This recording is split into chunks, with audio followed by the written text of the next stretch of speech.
रजा हर काम का एक वक्त है, दिल को भी आराम हो ही जाएगा। आला हजरत कहते हैं, आला हजरत कोई बेवकूफ शख्सियत का नाम नहीं था। तारीख में है कि आपने बहुत कम तकरीरें की हैं। जलसों की दुनिया में सिर्फ 2 ही 3 जगह गए आप पूरी दुनिया में, समझ गए। वो जानते थे जो काम हम तहरीर से कर देंगे वो तकरीर से नहीं होगा। वजह यह है कि उनके जैसी महफिल नहीं होती है, और वो काम करके गए दुनिया में कोई ना कर सका। समझ गए। आज इसमें भी फंदा चल रहा है। हम लोग आला हजरत को ऐसी थोड़ी मानते हैं। मांगेंगे मांगे जाएंगे, मुंह मांगी पाएंगे। सरकार में न लाहे न हाजत अगर की है, सरकार में न लाहे न हाजत अगर की है। चंद मिनट मेरी गुफ्तगू समाप्त करें, क्योंकि तकरीर मौजू पे मौजूद बात की बात, लेकिन कुछ तकरीर समाप्त कर लें ताकि आपको कम से कम इस जलसे से कुछ मिल जाए। खुशी में रुक इसलिए गया कि जाहिर हमारा शागिर्द है। दूसरी बात ये कि ये एक हाफिज है। तीसरी बात ये आपको पता चल जाए एक हाफिज होने के नाते इसकी शादी की इस महफिल में कौन कौन आया है और तुम्हें क्या क्या देने आया है, कम से कम आपको ये मिल जाए। शादी आपके घरों में होती है, शादी आपके घरों में होगी भी। हर एक फर्द के घर में शादी होती है, रस्मन शादी की जाती है, शरीयत मुताहिरा के ताल्लुक से नहीं। अगर आपके किसी घर में शादी होती तो हो सकता है या वो काम होता जिससे ईमान चला जाता। ये हाफिज की पहचान है, जिसने अपनी शादी के मौके पर किसी पैसों को ना बुलाकर, नाइब रसूल को बुलाकर ये साबित कर दिया हाफिज की शादी शरीयत की शादी है और अल्लाह उसके रसूल की रजा की। वाह वाह वाह, सुभान अल्लाह। नारे तकबीर, नारे रिसालत, मसलके आला हजरत, फैजाने आला हजरत, नारे तकबीर, नारे रिसालत। वाह वाह। अल्लाह उसके रसूल की रजा की शादी है ये, बोलो है कि नहीं। जिसे आलिम कहा जाता है वो आलम होता है। आलिम आलम, और उस आलम में तन्हा एक, ये पूरी बस्ती शाहपुर की है। इसमें जितने भी इमाम होंगे, जितने भी हुफ्फाज होंगे, जितने भी उलमा होंगे, तुम अगर 5000 होंगे, ये 5 होंगे। अल्लाह ने इनका मकाम इतना बुलंद कर दिया, तुम 5000 एक तरफ दिखोगे और ये 5000 तुम्हारे पर अलग अलग नजर आएंगे। 5 अलग होंगे, 5000 अलग होंगे। उन 5000 की मजलिस में अगर कोई खैर आएगा, कहेगा ये अवाम है और ये अल्लाह है, ये दुनिया है, ये दीन है। ये दुनिया, आप दुनिया हो और तुम्हारे मौजूद में एक आलिम व दीन है। और शमा दुनिया में दीन की चलती है, चराग एक होता है, रोशनी कितने लोग लेते हैं। मकान में एक डिब्बी जलती थी पहले, आज तो बहुत रोशनी है, लेकिन उसकी शमा की रोशनी कितने लोग लिया करते थे। उसी में जीना है, उसी में मरना है। आलिम आलम है। एक आलिम की तौहीन आलम की तौहीन है, एक आलिम की इज्जत आलम की इज्जत है। अब अंदाजा लगाओ, इस जाहिद ने यह साबित कर दिया, तुम मुझे कुछ भी जानो, हम वो करेंगे जिसमें रसूल राजी होंगे, जिसमें अल्लाह,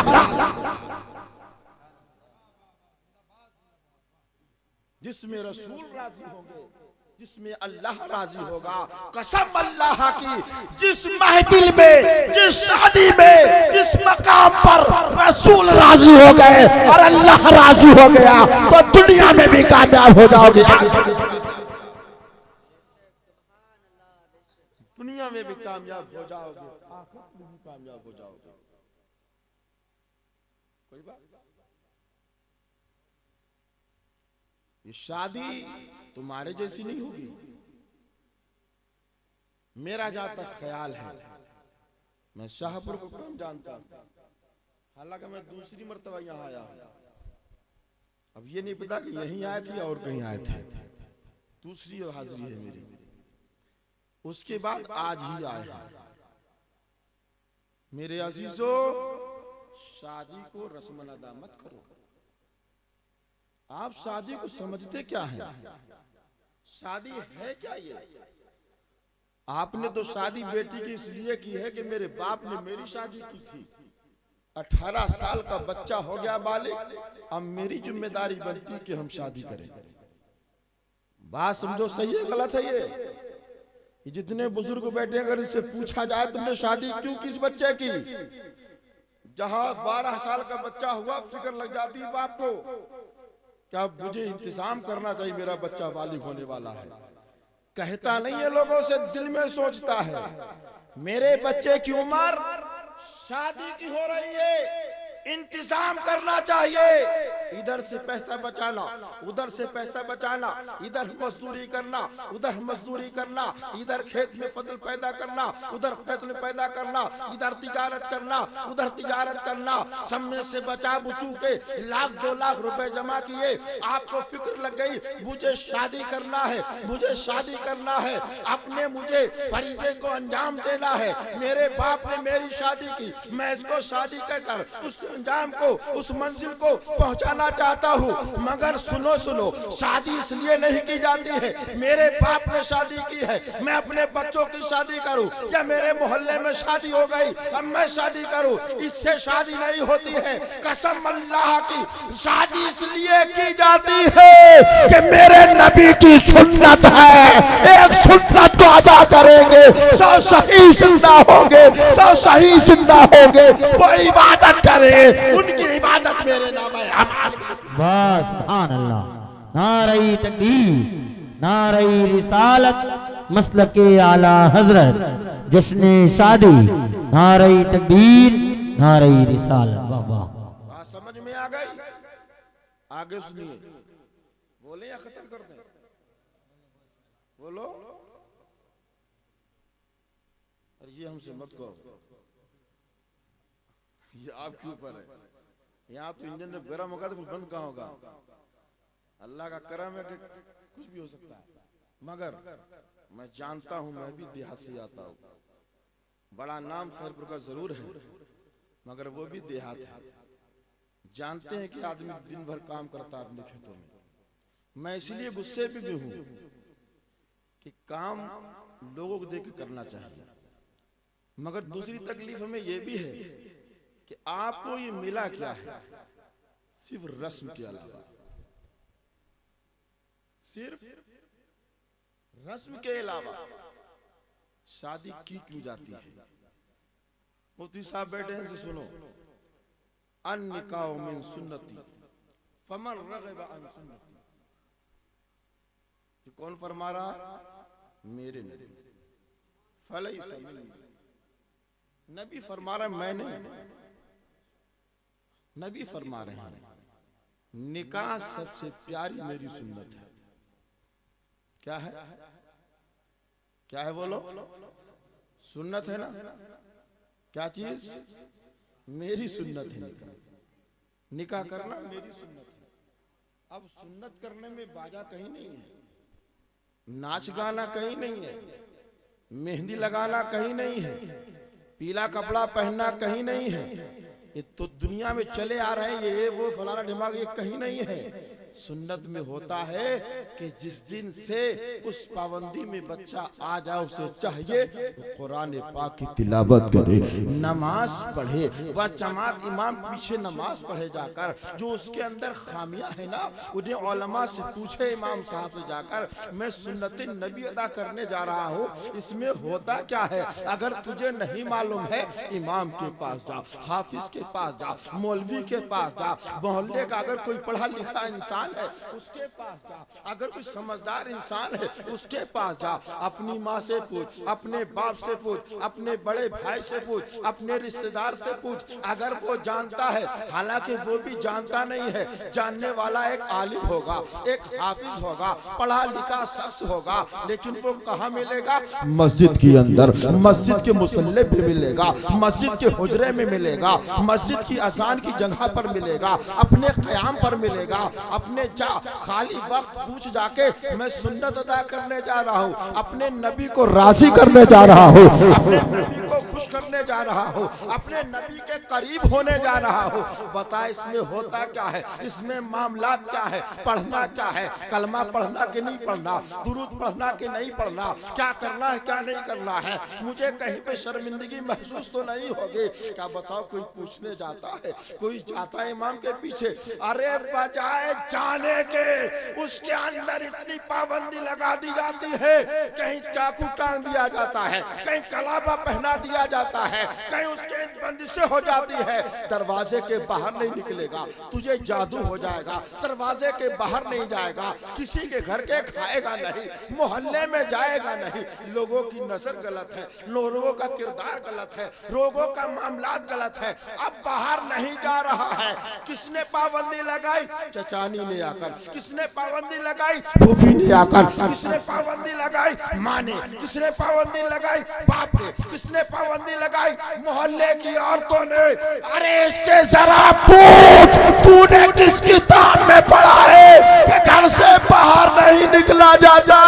अल्लाह फरमाता है सारी खुशियों का शुक्राना ये नमाज है, जो नमाज पढ़ लेता है मेरी रहमत उसके साथ।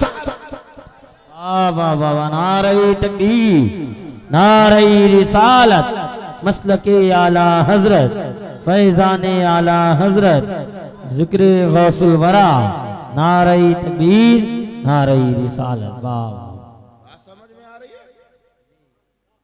ना आती हो तो खत्म कर दो, बोलो।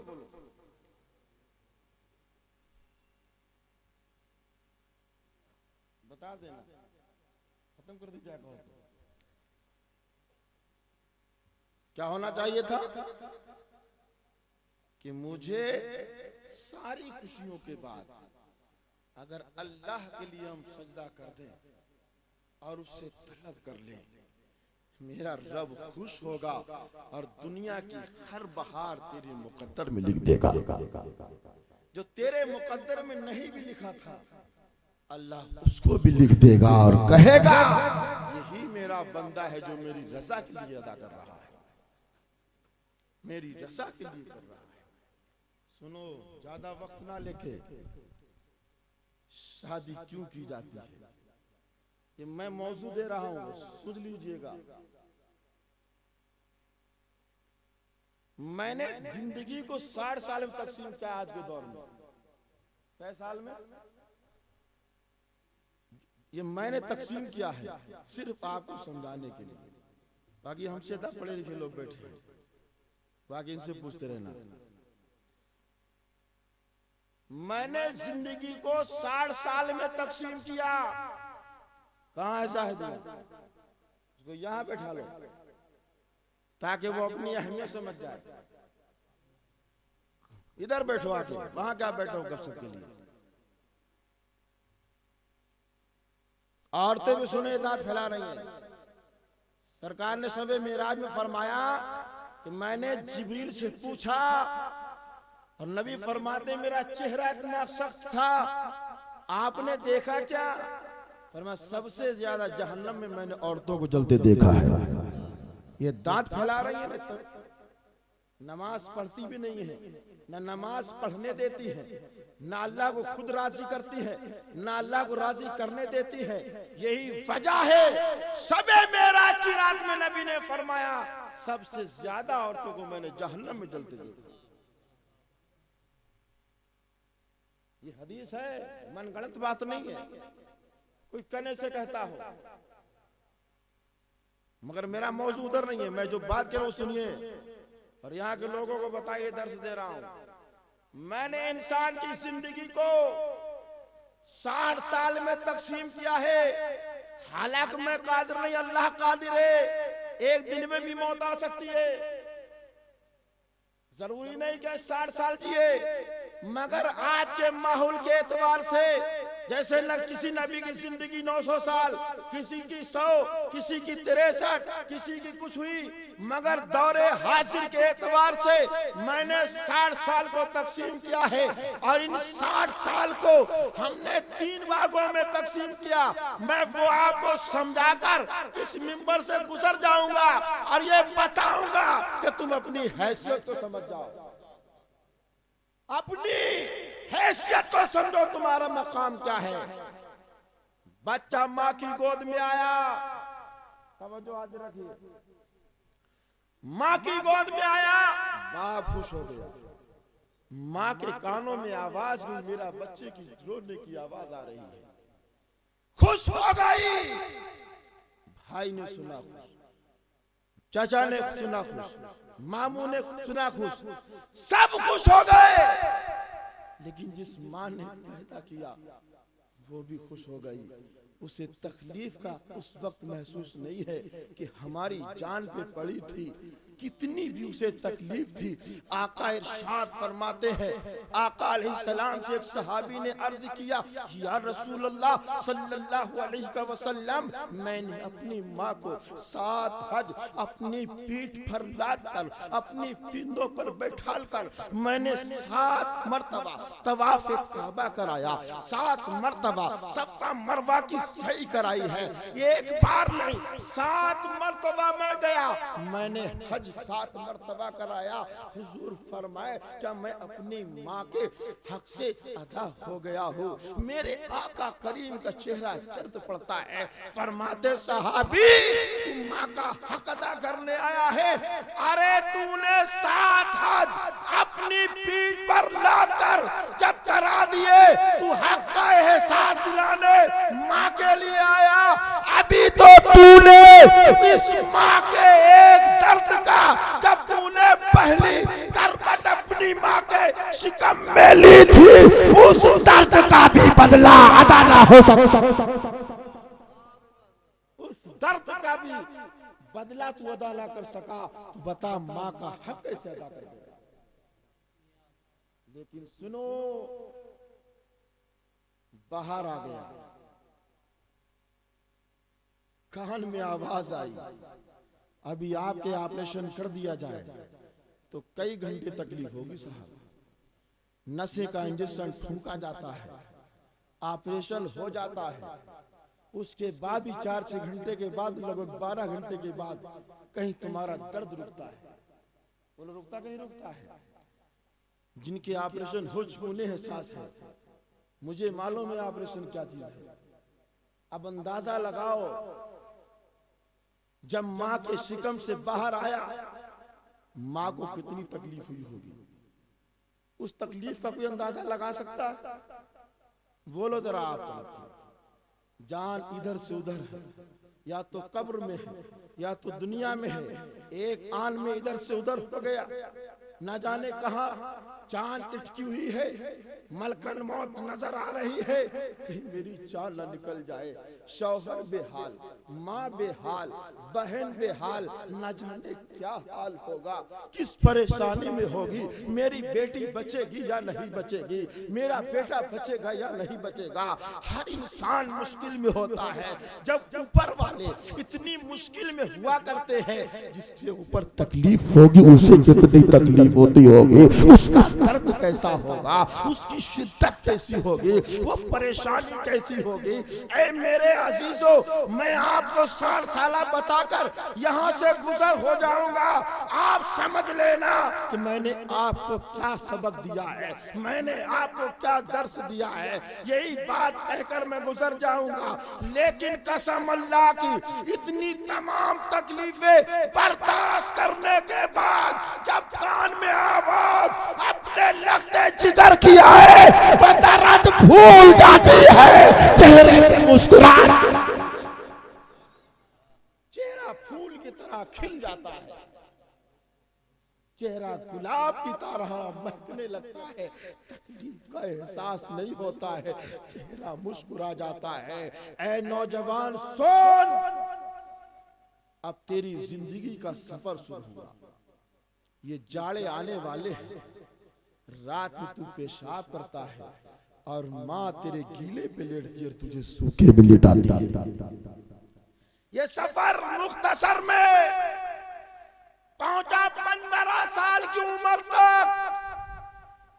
तुझे खाने की फिक्र नहीं, तुझे पहनने की फिक्र नहीं, तुझे तिजारत की फिक्र नहीं, तुझे कमाने की फिक्र नहीं। शाम को क्या पकेगा तुझे कोई खबर नहीं, दोपहर को क्या पकेगा तुझे कोई खबर नहीं, सुबह में क्या नाश्ते में मिलेगा तुझे कोई खबर नहीं। माँ परेशान, बाप परेशान, बड़ा भाई परेशान, जो तेरे ऊपर है वो सब परेशान। हमें वहां से कमाई मिले, सुबह का नाश्ता हो जाएगा, हम फला जगह से कमाई लाए, जायज कमाई कमाए, मजदूरी करे, खेतों में रात और दिन रखाए, अपनी फसलों को पैदा करे। दोपहर का इंतजाम है, फिर शाम का इंतजाम है। ये खाना निपट गया, छोटी ईद आ जाती है, रमजान के रोजे रखे, तेरे कपड़ों की फिक्र है, मेरा बच्चा कपड़ा कहाँ से पहनेगा।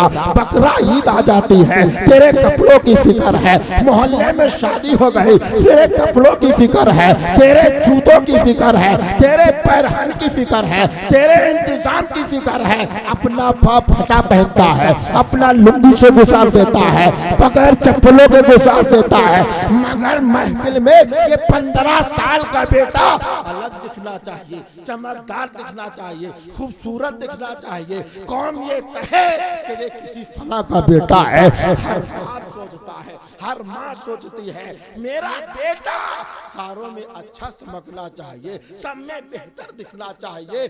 कब सोच रहा है पैदा होने से लेके 15 साल की उम्र तक, 16 साल की उम्र तक, 17 साल की उम्र तक, 18 साल की उम्र तक, 19 साल की उम्र तक, 20 साल की उम्र तक रिश्ता आ गया तेरा।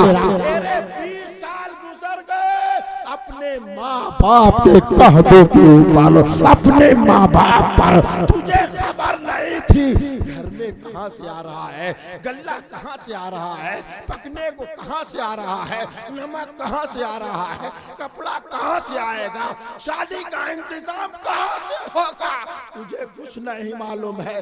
बाप बाप के कंधों पर तेरे 20 साल गुजर गए।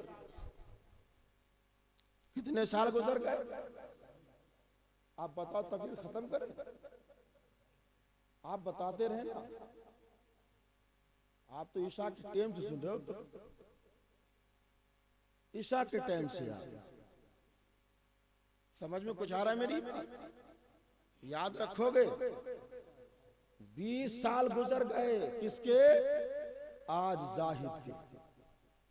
वो अलग बात है कि इनकी उम्र 25 साल हो, मगर मेरे गुड़ा भाग के हिसाब से 20 साल तेरे चले गए माँ बाप के कांधों पर, बड़े भाई के कांधे पर, रिश्तेदार के कांधे पर, चचा के कांधे पर, मामू के कांधे पर गुजर गए। तुझे कोई खबर नहीं। आज कल तुम्हारा निकाह होगा, अभी शादी की ने कोई फिक्र नहीं है, वलीमा कहां से होगा? समझ रहे हो? वलीमा तुम सुनो, ये तो गुजर चुके, तुम सुनो कि मैं तुम्हारी हैसियत में बताना चाहता हूं। इनका टाइम तो जो लास्ट बताएंगे उनमें चल रहा है, इनका टाइम तुम्हारा चल रहा है। 20 साल चले गए, अभी भी खबर तुझे नहीं है शादी में गल्ला कहां से आएगा, जो माल चढ़ा होगा ये माल कहां से आएगा। 100 में 10% ऐसे बच्चे होंगे जो अपने पैरों पे होंगे, बोलो है बात सही नहीं है? लेकिन अक्सर शादी के निकाह तक और वलीमे तक माँ बाप के कांधों पे होते हैं। बहुत कम ऐसे बच्चे होंगे जो कमाते होंगे, तिजारत करते होंगे, धंधा करते होंगे, मगर पैसा दे देंगे, इंतजाम नहीं। अभी इसे कोई फिक्र नहीं 20 साल वाले को, लेकिन जब कल निकाह होगा, काजी साहब ला इलाहा इल्लल्लाह पढ़ा कर, सब कलमे पढ़वा कर इजाब कबूल कराकर जब ये अपनी 20 साल जिंदगी का आखिरी सलाम महफिल में करेगा, काजी कहेगा कहो सलाम तुम्हारा निकाह हो गया। अब इसकी जिम्मेदारी बढ़ेगी। इसकी जिम्मेदारी बढ़ेगी। अब ये अपने कदमों पर खड़ा हुआ है। मेरे हिसाब से इसकी अब जिंदगी शुरू हुई है। जो उस मंजिल पे पहुंच गया जो इसके बाप की मंजिल थी। अब सुबह शादी का होगा, बीबी कहेगी सुनो मैं निकाह में तुम्हारे आ गई, मैं तुम्हें जानता नहीं था, पहचानता नहीं था, तुम कैसे हो, कुछ कमाते हो या नहीं कमाते हो। रात में गुफ्तगू होगी, बर्दाश्त करेगी क्योंकि पहला दिन है, मेहमान आएंगे लेके चले जाएंगे। जब साहब दूसरी मुलाकात में आएगी तो तुमसे पैदा होने से लेके आज तक का हिसाब मांगा जाएगा। अब तुम्हारी बीवी तुम्हें तुम्हारी हैसियत बताएगी कि तुम कितनी हैसियत पानी में हो, कितनी पानी में हो। आप ये चक्कर में पड़ेंगे। अब इनका रिस्क बढ़ेगा। जिस कांधों पे जे आए, जिन पे इन्होंने 20 साल गुजार दिए, उनकी कैद खत्म, वो आजाद, ये जिम्मेदार। अब ये सिलसिला चलेगा 40 साल की उम्र तक। कितने साल की उम्र तक? 20 साल का हिस्सा जो बीच का है ये तेरे कांधों पे है, माँ बाप के कांधों पर नहीं है।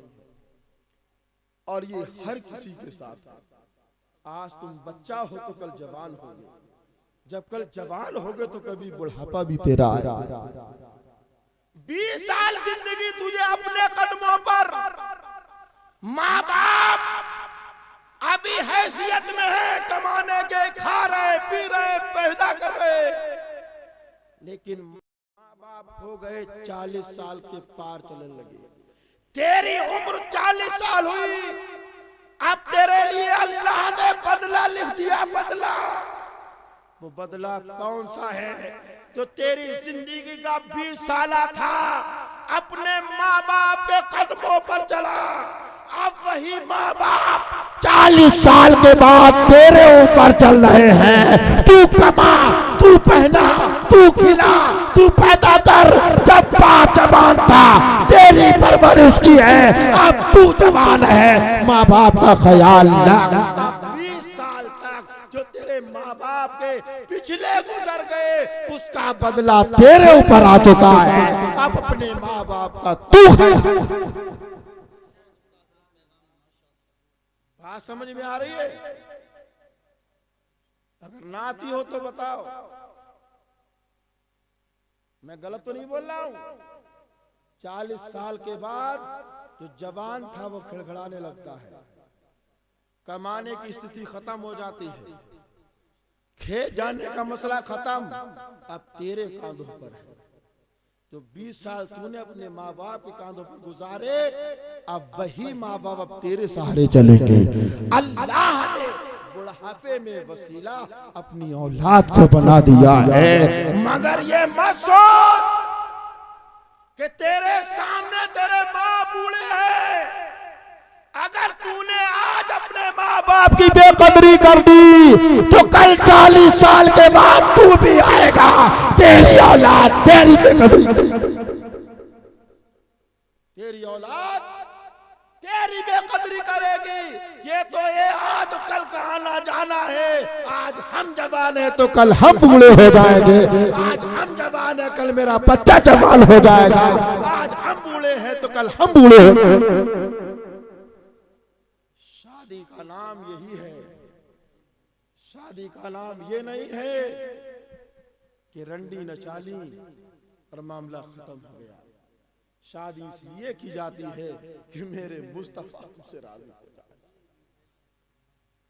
शादी इसलिए होती है ये बच्चा समझ जाए असल में सही आज हम वाली आज हुए हैं, अपने कंधों पे अल्लाह ने मुझे आज खड़ा किया है। इसी दिन को देखने के लिए अल्लाह ने तुझे जिंदगी अता की है। वरना तो अल्लाह तो चाहता तो माँ के पेट में खत्म कर देता। अल्लाह चाहता तो एक सांस दुनिया में लेता, तब मलकल मौत आ जाती। 2 साल के बाद तेरी मौत हो जाती, 3 साल के बाद तेरी मौत हो जाती। अरे मौत का कोई वक्त नहीं है, अल्लाह के जानिब जब लिख दिया गया आना है। अगर अल्लाह ने तुझे हयात बख्शी है, इसीलिए बख्शी है, आज तेरी खिदमत है और कल की खिदमत करने की बारी। आज लियाकत भाई ने तुझे सेहरा बांधकर जिम्मेदार बनाया है और आखिरी इनकी उम्र अब तेरे कांधों पर है। तू कमा, अपने माँ बाप की खिदमत कर, अच्छे कपड़े पहना, अच्छे टोपी को लाग दे नमाज के लिए, अच्छा पैरहन दे, अच्छा खाना खिला और कह दे आज के बाद, शादी के बाद, ए मेरी माँ, ए मेरे बाप, अब घबराने की जरूरत नहीं है। कल तक की जिंदगी तेरे हवाले थी, आज से जिंदगी तेरी हमारी। अब हम तुझे परेशान नहीं होने देंगे। अल्लाह ने अगर मुझे हयात बख्शी है, जहां तक मेरा बस होगा हम तुझे खुश रखेंगे। और जिस औलाद ने ये कह दिया कसम अल्लाह की, वो दुनिया में भी आबाद होगा, आखिरत में भी आबाद होगा। यहाँ भी कामयाब हो जाएगा, आखिरत में भी कामयाब हो जाएगा। अजीज़ान मिल्लत इस्लामिया, जहाँ तक नियत थी वही टाइम हो चुका है। इसलिए मैं कहने को तो बहुत कुछ है ज़ख़ीरा इस कौम के हालात से, मगर किससे अपनी फरियाद रखें। हम लोग तो मिसले ताजिया हैं, सिर्फ उठा के जहाँ रख दो रख दिया, ठीक है। हाँ नहीं, बेचारे ये भी बाहर से आए हैं सब। बहरहाल प्रोग्राम ये कभी कभी होते हैं, शादी इनकी एक बार होगी, 10 बार नहीं होगी। तो एक रात सही अल्लाह के नाम पर कुर्बान, कोई बड़ा काम नहीं है। कल हम आपको ये सताने नहीं आएंगे, आज ही सताने नहीं आए, तुम्हें तुम्हारे रब से मिलाने आए हैं, तुम्हें तुम्हारे रब से मुलाकात कराने आए हैं। बातें तो बहुत हैं, ए मेरे बच्चों, ए मेरे अजीजों, तुम मेरे अपने हो, ये बुजुर्ग हमारे बैठे हैं, हो सकता तुम्हारे ही माँ बाप हों, चचा ताऊ हो। मेरी तकरीर का माहसल अगर समझ जाओगे, कभी न तभी मौलाना साहब करे तलाक का मसला, कभी तलाक की नौबत नहीं आएगी। आखिरी एक बात और कहूँगा औरतों के लिए, कह दे अगर टाइम हो, ये भी एक जरूरी पैगाम है, वो ना सुने ये तो सुनेंगे। अभी मौलाना साहब की जुमला तो मेरे ज़हन में घूम रहा था, मौलाना साहब ने शायद कहा है, क्या कह रहे थे ये भी अब ज़हन वो निकल गया, लेकिन जो मैं पैगाम दे रहा हूँ सुनिए। काश के, हाँ, कि आज तक सास को बहू अच्छी ना मिली और बहू को, ये तो कह रहे थे, ये इनका जुमला बहुत अच्छा है, मगर कुछ हम समझाना चाहते हैं, और समझा दें। ये से मैंने अभी 60 साल तक जिंदगी तकसीम की है, ये नया फार्मूला है वैसे, तो मैंने भाग किया। इस मौजू पे भी तो कोई बोला नहीं होगा तो मैं बोल रहा हूँ, क्योंकि ये हम जानते हैं कि तुम्हें कौन सी जुबान समझ में आएगी, इसलिए मैंने ये फार्मूला अपनाया है। ऐसे ही सुने ये, अगर मेरी माँ और बहनें बैठी हुई है, इनसे ये पूछा जाए सास से कसम लेके, क्या तू हमेशा से सास थी? बोलो। अगर शौहर ये बैठ के पूछ ले से तन्हाई में, ये बता जब मेरे निकाह में तू बंधी थी और काजी ने निकाह पढ़ाया था, क्या तेरी यही उम्र थी? क्या तू सास थी ना? उससे पूछना चाहिए। बोल तू सास थी या नहीं थी? तो खूब कहेगी अगर सास होते तो तेरे निकाह में क्यों बन जाते? वो लोग कहेगी नहीं कहेगी? अगर ये औरत समझ जाए कि मेरी हैसियत क्या है, मेरी हैसियत क्या है, तो मैं समझता हूं ये कभी नौबतें आएंगी ही नहीं। अरे जिस वक्त तू मेरे निकाह में बंधी थी उस वक्त तू बहू थी, सास नहीं थी। और जब मेरे निकाह में नहीं बंधी थी उससे पहले तू बेटी थी, मां नहीं थी। क्या मेरे निकाह में जब आई तो मैंने तेरे साथ निकाह सास से नहीं किया, एक जवान लड़की से किया है, मां से नहीं किया। इंसानियत की बहन से निकाह किया है। मुसलमान के नाते बहन होती कि नहीं होती है, या नहीं होती है? तू सास नहीं थी। ऐ मेरी मोहतरमा सुन, जब तू मेरे निकाह में आई थी, जो आज तेरी उम्र है ये मेरी माँ की उम्र थी। तू इसे क्यों नहीं समझ रही? इस बेटी को तू बहू बना के लाई है। ये बेबहू नहीं, इंसानियत के नाते ये तेरी बेटी है। जी अगर तू इसे बेटी समझ जाएगी तो ये बहू तुझे अपनी माँ समझ जाएगी। और क्या बता, तू जब अपने मेरी शादी से पहले अपने घर थी, क्या तूने अपनी माँ को ऐसे ही कहा था? सास समझा था, नंद समझा था, तूने समझा क्या था? अरे ना माँ बदली ना बेटी, रिश्ता वही है, मकाम बदल गया। अल्लाह के रसूल के हुक्म के मुताबिक मकाम बदल गया है। रिश्ता वही था। तू किसी की बहन थी तो आज भी किसी की बहन है। तू नंद का रिश्ता क्यों रखती है? समझ, अपनी बहन को छोड़कर आए हैं, हमें दूसरी बहन मिल गई है। हम अपनी माँ को छोड़कर आए हैं, तुझे दूसरी माँ मिल गई है। हमने मकाम बदला है, रिश्ता नहीं बदला है। शरीयत के मुताबिक जो भाई था कल तक मेरे ऊपर हराम था, लगाने हाथ लगाने के लायक नहीं था, काजी ने निकाह पढ़ाकर तुझे हलाल कर दिया, बीवी में मकाम बदल दिया। इसलिए तेरा रिश्ता नहीं बदला, तेरा मकाम बदल गया। मकान तीन अल्लाह ने बनाए, जिसमें रहे तो ये एक कब्र एक जन्नत। इंसान मरता है, रूह नहीं मरती।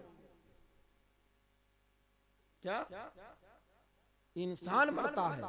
और हदीसों में तो ये मरता भी नहीं है, मुंतकिल होता है। कहोगे कैसे? ये उलमा फरमाते हैं, मन रब का सवाल कब्र में जिंदा से होता है, मुर्दे से नहीं होता। किससे होता है? अगर मर गया होता तो सवाल क्यों होता? मरा नहीं है, मकाम बदला है। और उसमें भी तीन ही है, मिन्हा खलकनकुम वफीहा नुईदुकुम वमिन्हा तारतुन उखरा। उसमें भी तीन ही मकाम दिए, पैदा हो, खत्म हो, फिर खड़ा हो। कयामत जिंदा हो गया कि नहीं हो गया? मकाम अल्लाह ने तीन रखे। आप शादी का मकाम देख ले तीन हिस्सों में, मरने के जिंदा से मरने तक देख ले तीन हिस्सों में, बेटी बहू नंद का रिश्ता देख ले तीन हिस्सों में।